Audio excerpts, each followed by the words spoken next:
Welcome back to Drunk Storytime with Quefish. Haven't gotten much farther. Head to head.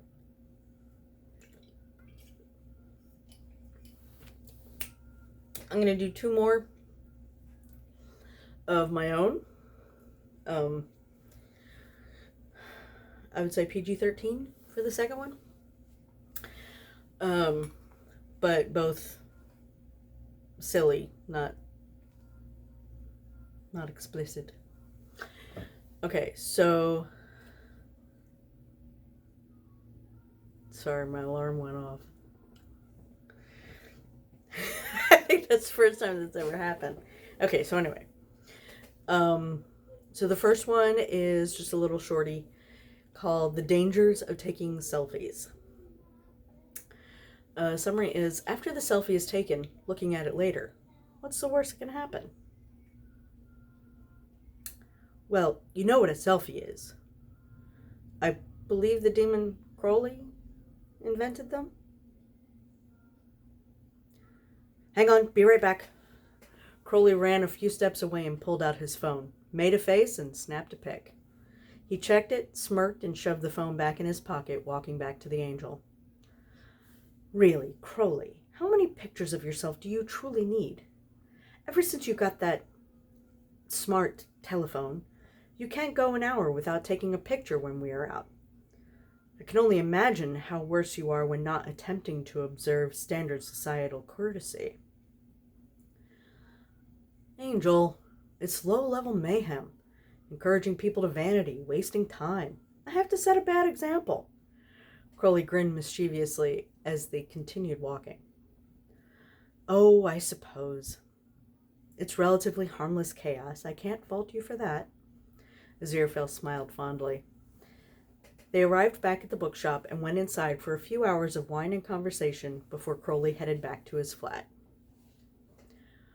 Crowley was lying on his back on his only mildly uncomfortable sofa, flipping through his phone.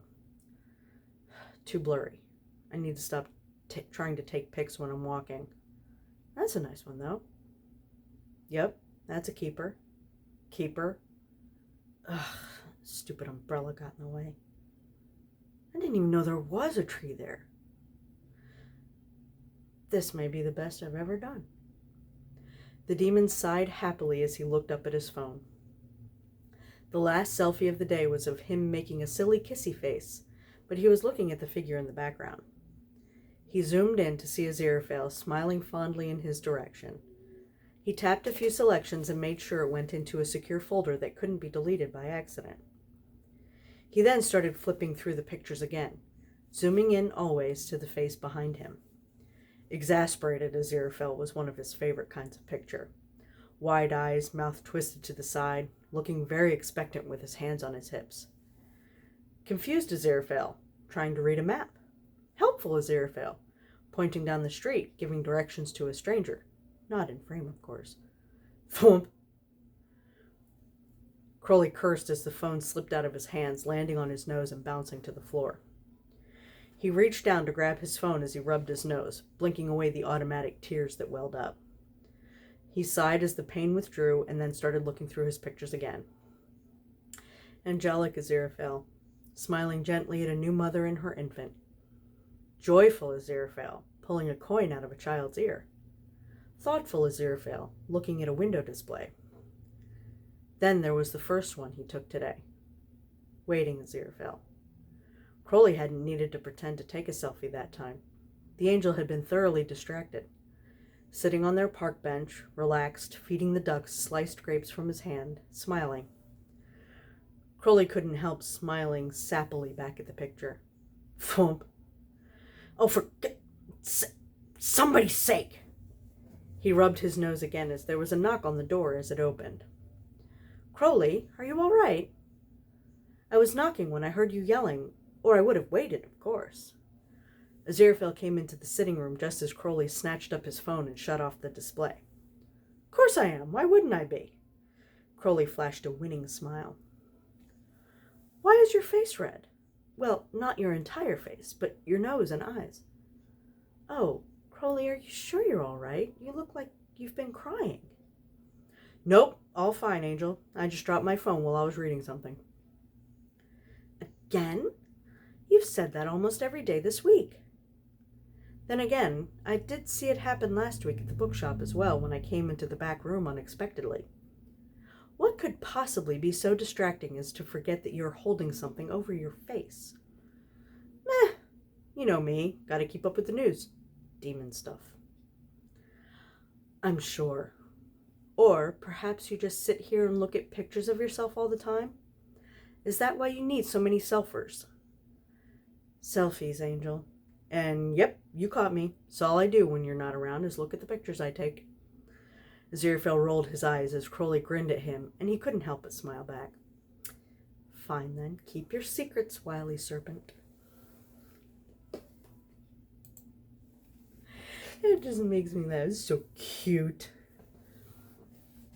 Okay, so I did this one. I wrote this one for Ineffable Alien. And I'll explain why afterwards. Okay, Crowley. It's not Corona.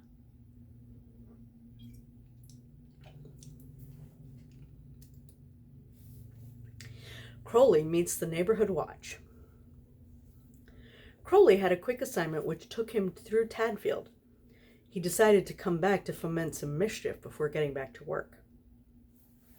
This is another Kingtober for Red. This one, I put warnings on it because I'm part of a group on Facebook that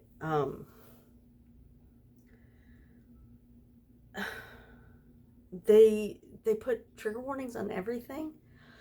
And I'm not saying that trigger warnings aren't bad. I'm not saying that they're bad at all. But I'm unfortunately ignorantly privileged enough that some of them seem a little bit extreme to me. I'm sure that I have no doubt that they're good for people, but I am fortunately or unfortunately able to say that they don't apply to me, and so they don't always occur to me that they should be there. But because I was literally had just been warned about something is why I put content warning on this one. And the content warning is that Crowley makes mention of his pity for human labels for things. He decides to change his corporation on the fly to accomplish a temptation for fun. That includes all physical characteristics, but nothing is named. There's no calling anything by their scientific name. And his pronouns, which are mostly internal monologue / reader POV, they do not change. They're still he, him.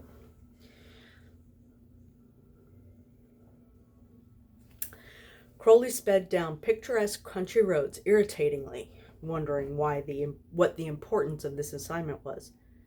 He didn't like passengers in the Bentley, except the Angel. The Angel was courteous, respected his car, and Crowley appreciated the attitude. Occasionally, he would be interrupted by the radio by head office, but he'd never had a demon actually ride along. But tonight there was a human in his car. An American human. A human who hadn't shut up since picking him up outside London. Bloody Americans. Just can't appreciate silence at all. The effusive praise about the Bentley had been all right, but he really didn't care about the human's sister and her kids, the human's best friend from college, the human's last holiday overseas, or whatever else came spilling out of his mouth. Who was this human anyway? David Smith, Master Crowley. That's right. Satanist.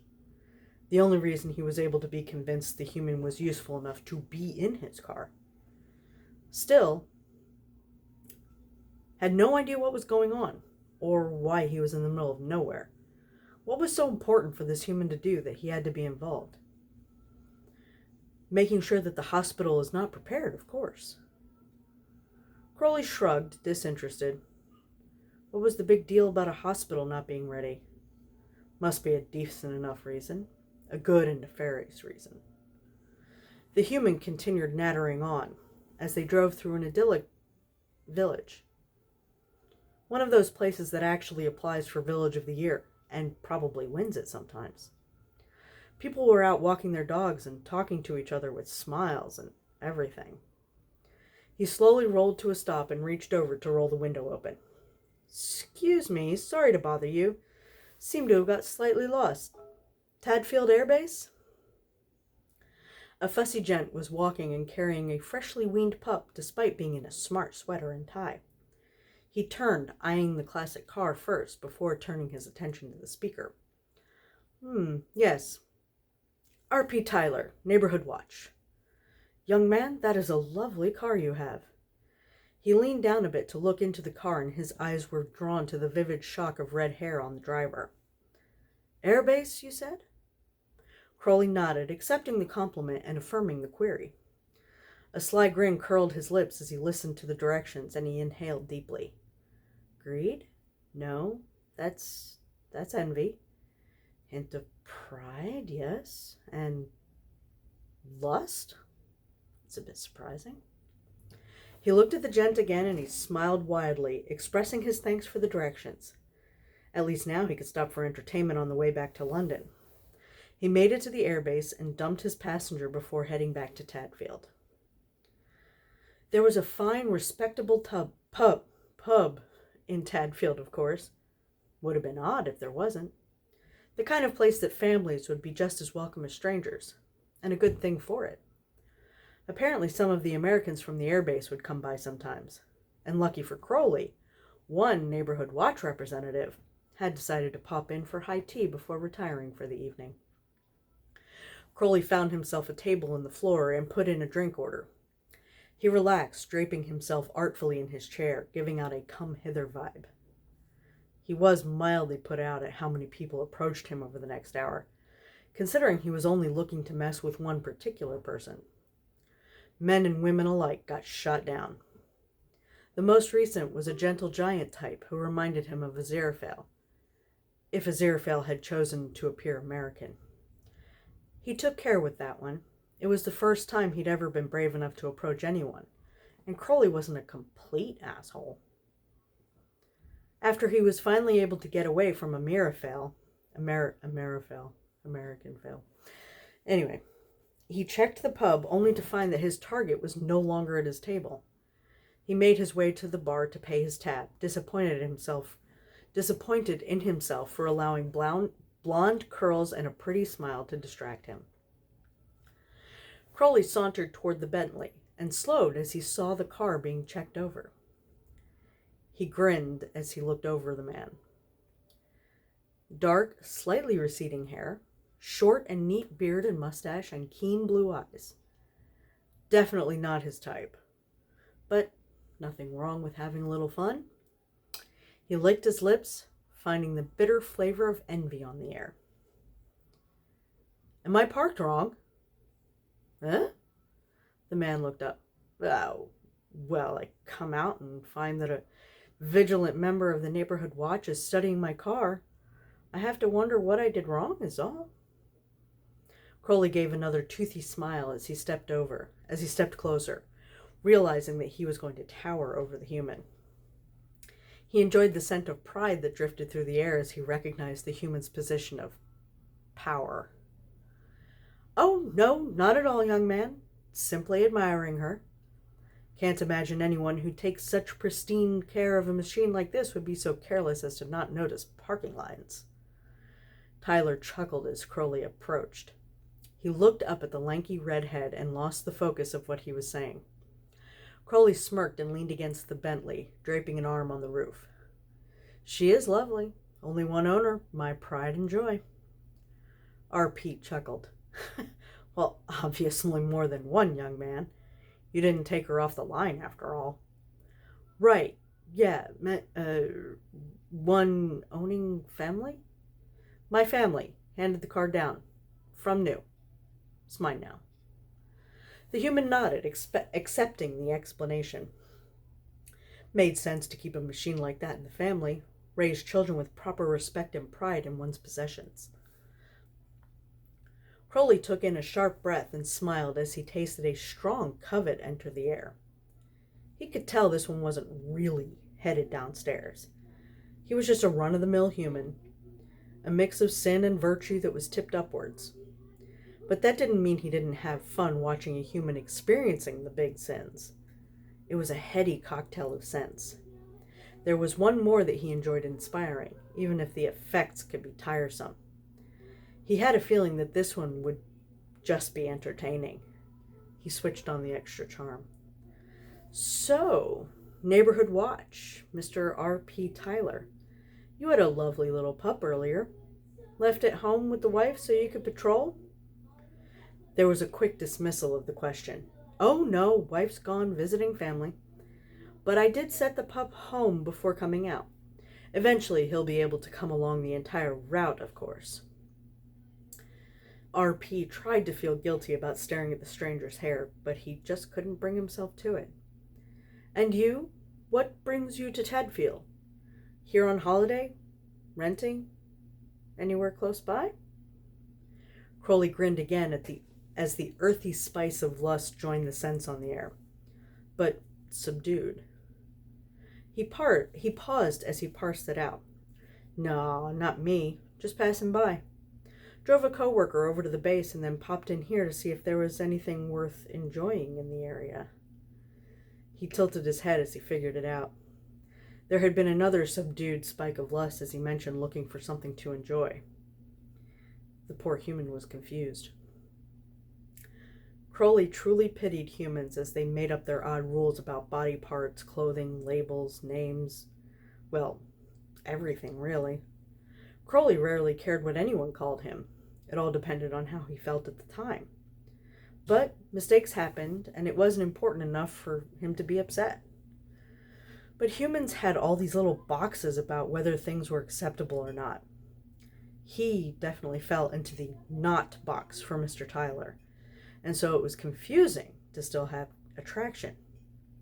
Well, he could help that, a little. He made a few subtle, visible changes that would help the poor human believe he'd been mistaken, as well as changing underneath, just in case. His hair was already long, but now the ankle cut of his trousers gave the appearance of wearing heels instead of boots, to explain his height. He shifted his stance as the clothing cut altered slightly, accentuating hips and drawing focus from his shoulders. Crowley could feel the change in the human within moments, and he dragged his fingers through his hair. He couldn't change the voice this late in the game, but he took on a more conspiratorial whisper. Well, hard to believe any woman would leave a handsome man behind. Never know what kind of shenanigans are lurking around the corner, waiting for the right opportunity to pounce. The human was blinking as his brain rearranged what it knew. I feel I owe you an apology, young person. I've been saying young man, and don't worry about it. Happens all the time. It's the height that throws people off first. Crowley tilted his head a bit and smiled, and R.P. seemed to relax. Crowley noted the hour and checked that the pub was still open. Never could tell in small villages like this. Can I interest you in a drink, Mr. Tyler? R.P. looked up and down the street as he considered. It suddenly occurred to him. He didn't even know this woman's name. Certainly, Miss Crowley. Antoinette Crowley. He smiled broadly as R.P. offered his arm to go back into the pub. Crowley looked around the perfectly patterned living room, his eyes landing on a wedding photo of a young R.P. and a tall, red-haired bride. He smirked. He loved humans. They were so predictable. Are you coming, Miss Crowley? He followed the voice coming from a small bedroom. Of course I am. Oh my. R.P. was standing in a small bedroom made up of dark wood and pastels. His shirt sleeves were rolled to the elbow, and he was arranging leather shackles attached to the cushioned headboard. Crowley was impressed. They actually looked rather comfortable. He looked at the side table next to the bed, where a variety of impact implements were artfully arranged. His eyes were round and his mouth was open. "Jacket off, Miss Crowley, and kneel here, if you please." "Oh, wow." "Yes, sir, Mr. Tyler." Crowley's smile threatened to split his face as he threw his jacket onto the chair and sauntered over. He loved humans. They were so unpredictable. There was a little more swish in Crowley's walk as he left the house a few hours later, and he gave a happy hiss as he sat in the Bentley. His bones felt just a little looser than usual. Who'd have thought that uptight do-gooder had it in him? He checked his phone as he pulled away, rolling his eyes at receiving a text message from Hell. It had an address and a note. He was expected to meet with 2 Dukes of Hell for his next assignment in about 5 minutes. Well, hasn't this been a busy day? Okay. I couldn't actually write. I obviously very much could not actually write any kind of Tyler porn. Okay, so here's where this came from. It started like a couple months ago. Ineffable Alien had posted in one of the groups like Fuck, Marry, Kill. And it was Gabriel, R.P. Tyler, and Shadwell. And I said, kill Gabriel, but I'm gonna fuck him first. Marry Shadwell, because, yeah, dude is obviously crazy, but he's got a heart of gold. He really does. He thinks he's doing the right thing, and he's really trying. And so anyway, but my so that was my kill and my marry, and my fuck was R.P. Tyler. And my reasoning was, you know that uptight fucker has a wild side. And the reply from Ineffable Alien was, not where I expected that to go. And so like a week ago, something like that, there was another huge FMK thread, and once again somebody put in R.P. Tyler. I don't remember who the other 2 were, but they put in R.P. Tyler, and I said it once and I'll say it again, that uptight fucker has a wild side. And so between that and the conversation that followed and all of that, that's where this came from. Because somebody said, okay, Quefish, we're waiting for the R.P. Tyler and Arthur Young fic. And I'm like, I do not like Arthur Young, but obviously I can play a little bit with Crowley. So it just makes me laugh. Oh my god, it just makes me laugh. So that was 2 ridiculous stories of mine. One of them obviously a little bit more ridiculous than the other one. But anyway, thanks for joining me.